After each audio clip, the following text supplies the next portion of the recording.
Welcome to episode 5 of this inventory tutorial series. In this episode we'll create this crafting menu over here, and I know it doesn't look that good right now, but when I pick up for example this axe, it costs 1 axe to create a wood in this case, so if I click here we now have 2 wood, and then you can make your own recipes for anything. So let's get started with the video. So what we'll start off by doing is opening up the canvas and the inventory and enabling the container right here. We want to create a crafting menu over here to the side, and it won't look that pretty in this episode, but in the next one we'll make it much prettier. So I'll open up the container and right click on it, then go to UI and choose an image, and I'll just call this crafting. Then I'll click on the anchor and hold shift and click here, so now it's anchored to this side. I'll now set the position to 40 and the Y position to -33. Then I'll set the width to 222 and the height to 580, like this. Then I'll set the alpha right here to 100, like that. Then I'll right click on the crafting image and go to UI and choose a text mesh pro. I will call this crafting text, and right here I'll write crafting. Then I'll click right here, hold shift and click up here. Then I'll set the X position to 0 and the Y position to -15. Then I'll scroll down and set it to bold. I'll set the font size to 28. I'll make it black and I'll align it to the center like this. And now it looks like that. Then we want a grid under here for all of the different recipes we have. So I'll right click again on the crafting and create an empty game object, which I'm gonna call grid. I'll set the Y position to -25 and the width to 200 and the height to 501, like this. So now it fills the entire thing almost. And then I'll add a grid layout group onto this, where I'll set the spacing to 10 and 10 and the child alignment to upper center and the constraint to a fixed column amount of 1. So there will only be 1 on each column, so 1 up here and 1 here and 1 here and so on downwards. So now under this we can right click and go to UI and choose an image. So this will be the craft button. So we'll do craft button, which will be each of the different recipes. And I'll make this a prefab in just a minute. And as you can see, it aligns right here. And if I add more like this, you can see they go down. Perfect. I'll also add a button to this one. And I'll change the disabled color to a darker one like this. Then I'll right click on it and go to UI and choose an image, which I'm gonna call icon. And I'll set the width to 9090. So it's just a bit smaller than the actual button. Perfect. I'm now gonna go to prefabs, where I'll drag this craft button in here and then I'll delete it up here like this. So we're gonna populate all of this automatically using the amount of recipes we've created. And you might be saying, what is a recipe? Well, we'll create those right now. So I'll go to assets and go to scripts, and let's create a recipe, which will be a scriptable object. So I'll right click here and click on create and do mono behavior script, which I'm gonna call recipe. So basically a crafting recipe. In here I'll delete the start and update function, and I'll change it from mono behavior into a scriptable object. Then I'll also be using system.collections.generic so that we can use lists. And then we also need another class. So up here I'll do system.serializable, and then I'll add a public class called ingredient, which will just hold a public item SO called item and a public int called amount. Then down here we can add a public list of ingredients called ingredients, and we'll also have a public item SO, which will be the result. So what we get out of the crafting, and we need how many we get from this crafting. So we'll do public int result amount, which I'll just set to 1 as a default. Then right above this public class recipe scriptable object, I'll be doing create asset menu, where I'll input file name equals recipe, comma, menu name equals new recipe, like this. Perfect. Now we can go inside of the inventory script and let's scroll all the way up. In here we'll scroll a bit down to here, where we will just write crafting, and then we'll add a public list of recipes. So this is where we're gonna put all of our recipes which we create using the scriptable object. So I'll call this all recipes, and I'll set this to a new list of recipes. Then I'll also have a public transform called crafting grid, which is the grid we created earlier, which we are gonna populate with our public game object crafting button prefab, which we also created earlier. Now let's scroll all the way down, where we're gonna create this populate crafting grid function. So I'll write private void populate crafting grid. And in here we'll start off by creating a for loop, where we'll do int I equals crafting grid dot child count -1, and we'll do I greater than or equal to 0 and I minus minus. So here we just loop through all of the crafting grid's children and destroy them. So we'll do destroy crafting grid dot get child I dot game object, like so. So now we've destroyed them, so we can populate it again, because we're gonna update this many times. Under here we'll do for each recipe in all recipes. So now we loop through all of our recipes, and in here we'll do game object button object, where we will instantiate a crafting button prefab, comma, a crafting grid. So inside of the crafting grid. And then we'll do image equals button object dot transform dot get child, because the icon is the child object, dot get component image. And then we can do image dot sprite equals recipe dot result dot icon. So now we've set the icon.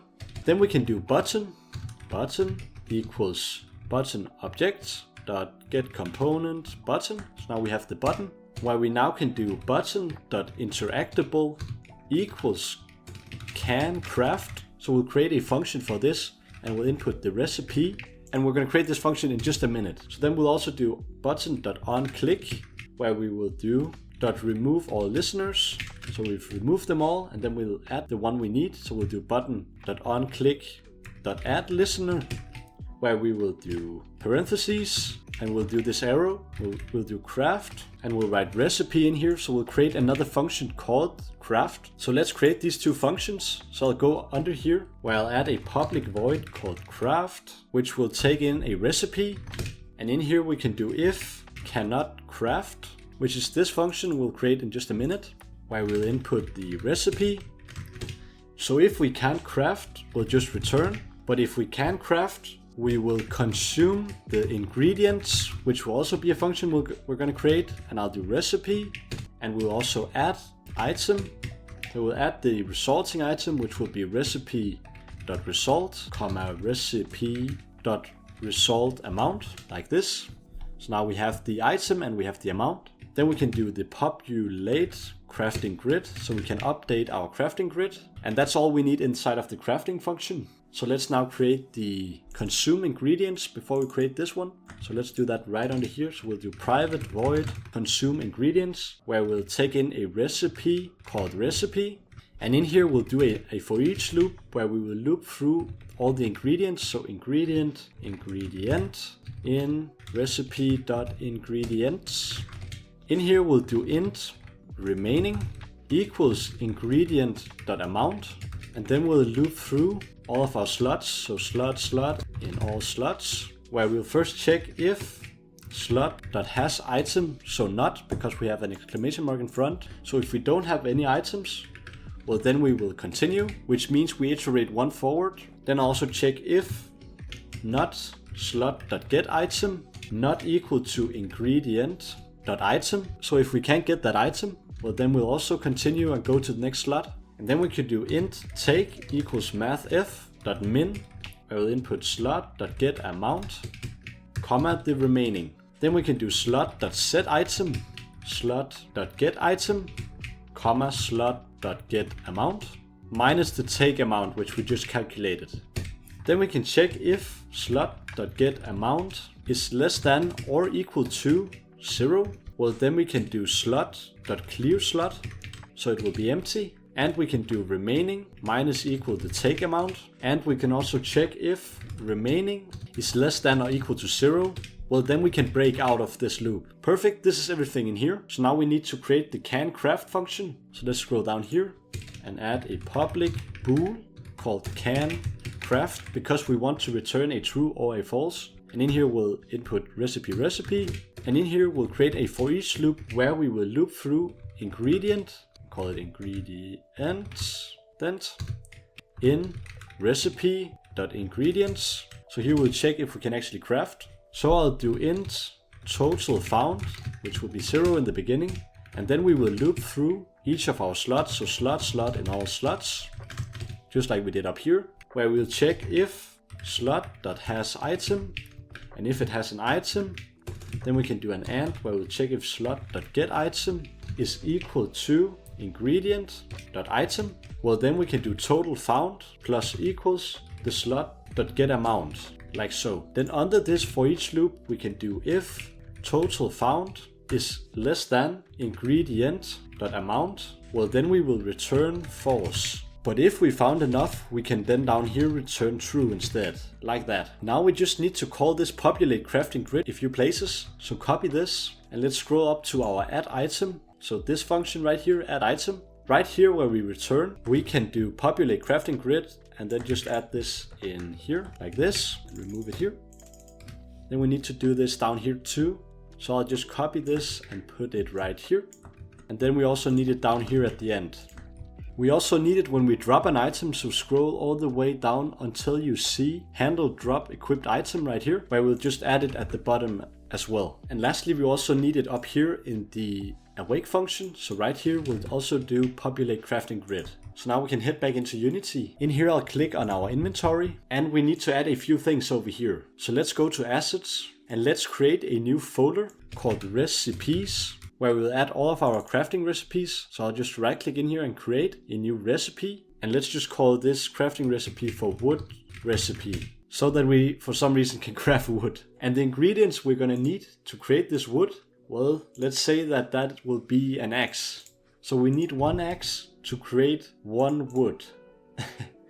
Maybe let's say 5 wood. So if we use 1 axe, we'll get 5 wood. Pretty weird, but yeah. Now let's go back to inventory and let's click on the plus icon here and add the recipe over here. So now we have our first recipe and we'll now drag the grid onto the crafting grid and then go to assets and prefabs. In here we have the crafting button, so click on the inventory again and drag the crafting button onto here. Now let's save and let's close down the container again like so. Then let's also click on 2D mode, so we switch into 3D mode and click on the player. And let's now go to assets and go to items and go to axe. Right now we don't have an item prefab for that, so let's just go to items and go to wood, and we have these two right now. So let's just copy the wood item and then paste it in here, and let's make this into an axe instead. So let's do axe item and rename the file, and let's change the item over here to an axe. And then let's create a new material for this. So material, and call it axe mat, and let's just make it this color for example, and then drag it onto this axe item. Perfect. Now we can click here and we can drag this axe item onto the item prefab. And let's now go to scenes and drag it in. So now we have it over here, and let's now hit play. And when we look inside of our inventory, we can see this wood we can craft, but we can't really craft it right now because we don't have any axe. So let's pick up the axe and you can now see it's more white. And let's click on it. And yep, now we have 5 wood. But for some reason, our axe didn't disappear. So we can just keep adding it right now. Let's fix that. And the reason for this is simply that we added this exclamation mark right here. We of course need to get the slot item to not be equal to the ingredient.item. So let's now go back into Unity and hit play again. And let's see, we can't craft it right now. And now we can craft it. And yep, it turned into wood. Perfect. So I hope you liked this episode. In tomorrow's episode, we'll make this crafting menu look way better and also display which items you need to have to craft the items. So see you for that episode, and also check out my Skool community in the link in the description. There's a huge discount in there for the next few members who join, so check it out. It's the first link in the description. But yeah, have an amazing day.